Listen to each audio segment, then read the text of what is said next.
we're here in Adobe InDesign, and we're going to link some text boxes. This is a good trick. So I got the text here, the type tool. I'm going to make a text box, and I had our friend Chat GPT write up some stuff for me to put in there.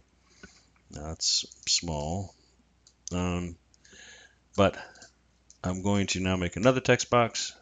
Go here, boom, and you're going to see that this has a box here. That's the input and output of the text, and then this one has the same thing. So I'm going to go over here to our output box, click on it. It's going to give me this little it's going to change like it's placing something, and I click on this box. Now you see there's a little link, chain link. So now I'm going to paste more into the first box. Watch this, and it goes down into the second box. See that? And then let's say that you posted too much. I'm just going to repost the same stuff a couple times. Paste, sorry, not post. And so now you have something called overset text. See this?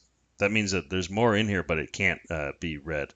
So I'm going to make a third text box over here, and then you can go over here, and I'm going to just get the regular tool there, and I'm clicking on that box, and now I'm going to click on this. See the link?